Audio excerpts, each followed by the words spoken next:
మన ప్రియతమ నాయకులు నారా చంద్రబాబు నాయుడు గారు మాట్లాడతారు.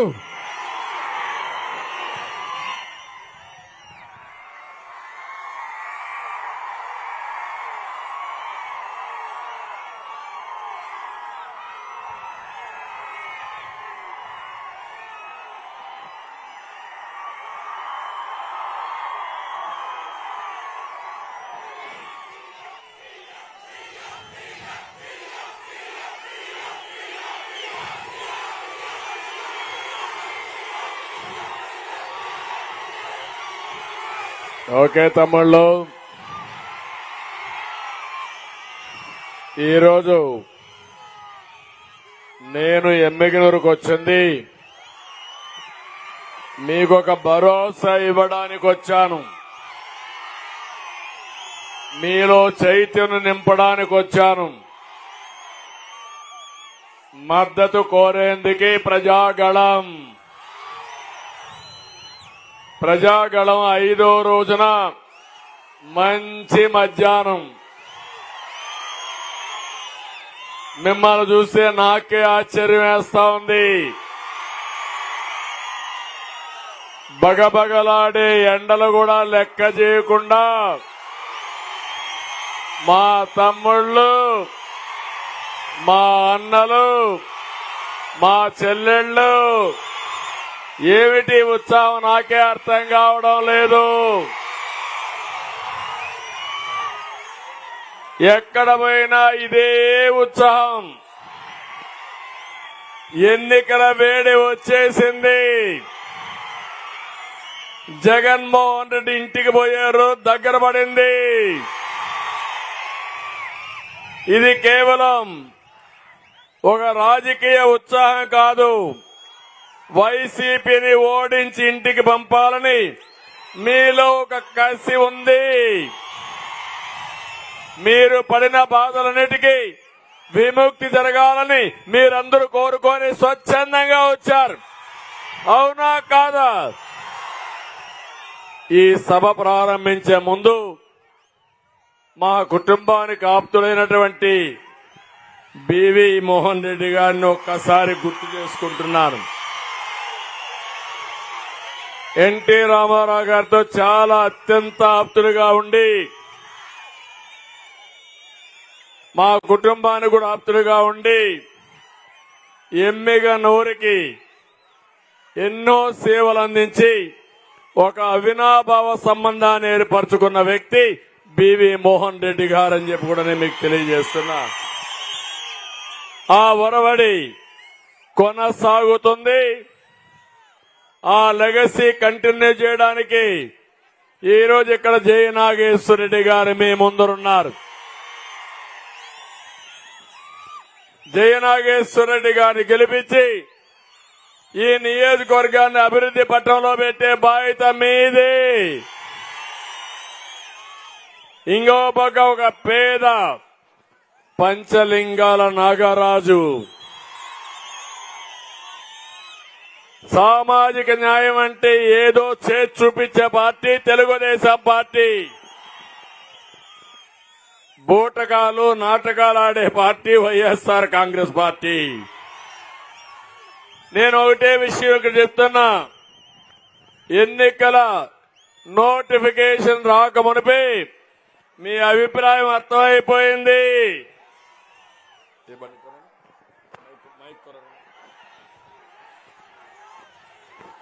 కొంచెం మైక్ అన్ని బ్యానర్ తీయడమా, జెండాలన్నీ దించండి, వెనకాల కనపడాలి. మళ్ళీ మీరు పెట్టుకుందరు. దించాలి, అన్ని జెండాలు దించాలి. దించండి, జెండాలను దించండి, జెండా దించాలి. ఇవి కూడా పక్కెళ్ళిపోండి, లేకపోతే ఒక సైడ్కి వెళ్ళిపోండి.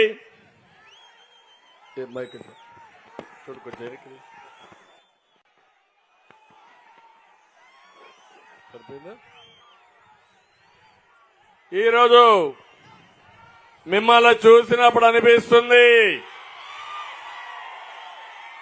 ఎన్నికల ఫలితాలు కనబడుతున్నాయి. మే 13 లాంఛనమే. అవునా కాదా?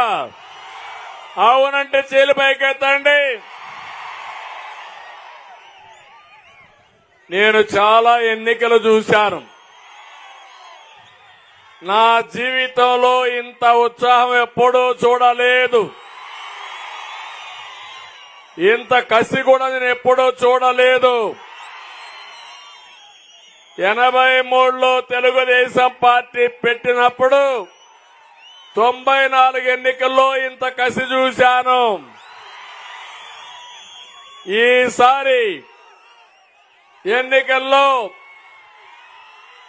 ఫ్యాన్ ముక్కలైపోయి డస్ట్ బిన్ లేకపోవడం ఖాయం. అవునా కాదా తమ్ముళ్ళు? మీరే చెప్పండి. నేను అడుగుతున్న ఒక మాట మిమ్మల్ని అందరినీ, ఎంత దుర్మార్గుడంటే ఈ ముఖ్యమంత్రి నమ్మినోళ్ళ నట్టేట ముంచే రకం, నమ్మించి గొంతు కోసే రకం ఈ ముఖ్యమంత్రి. దానికి రాయలసీమ ఒక ఉదాహరణ. తమిళలో రాయలసీమలో 52 మంది ఎమ్మెల్యేలు ఉన్నారు. 49 మందిని వైఎస్ఆర్ కాంగ్రెస్ పార్టీని గెలిపించారు. ఈ కర్నూలులో ఒక ఎంపీని 7 మంది ఎమ్మెల్యేలు గెలిపించారా లేదా అని మిమ్మల్ని అడుగుతున్నా. మీకు న్యాయం చేశాడా? ఒక్క పని చేశాడా? మీ భవిష్యత్తు గురించి ఆలోచించాడా? 5 ఏళ్లలో ఒక్క ఇరిగేషన్ ప్రాజెక్టుకి ₹1 ఖర్చు పెట్టాడా?